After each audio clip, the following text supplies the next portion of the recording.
Hi! Pakita ko lang sa inyo ang aking container garden. As in, lahat sila nasa container. So, I have tomatoes. Ayan, yung nasa likod.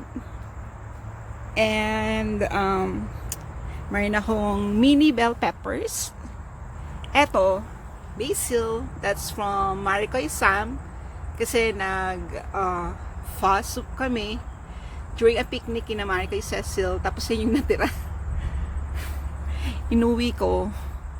Oh, pinadala nila sa akin kasi yun yung para sa pho soup. Tapos, meron akong carrots. Yan, carrots yan. Yan, dalawa. Ito, onion. Celery. Naku, nalulunta ang celery ko. Tapos, yung maliliit na yan. And this one. Also, this one. At saka ito. And ito. Those are strawberries.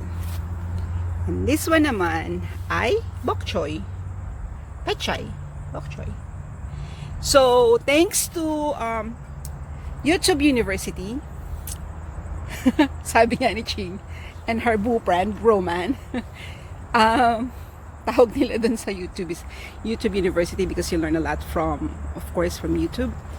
And, ayan, meron akong, tinry ko rin yung upside down na tomatoes sa container.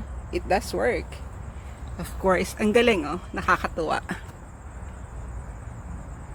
Yan. Na-inspire din ako sa aking kumare, si Maricoy Cecil, kasi she actually gardens every year. The problem is, I'm very late. So sabi niya, don't worry, next time alam mo na. Dapat daw mag-start ako ng March. I think I started around May or June. Yeah, ito ay super late na. Pero I'm very, very happy with this stuff.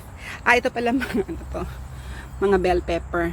Tsaka lahat ng to are from kitchen scraps. So yung kamatis, yung mga bubulok na, tapos hindi na namin ginamit, nilagay ko na lang sa soil. Tapos yung bell pepper, yung buto, ni-germinate ko. Yung onion, yan o, yung onion. Wala lang, nilagay ko lang sa tubig, tapos nung nag-ugat, dinalagay ko na siya sa sa soil.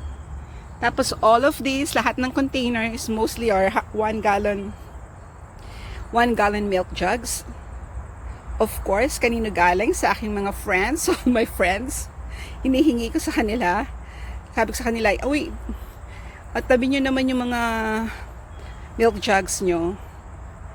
Tapos, actually, yung iba naman dyan, water jug. Kasi sina Ames, nako, para mga fish, mahilig sa tubig uminom. Mahilig uminom ng tubig pala, sorry. Eto oh, look at my bell pepper. So, nagpa-flowers na siya. Ayan oh, galing oh. Nakakaaliw lang. Tuwan-tuwa lang ako sa. Okay, thank you.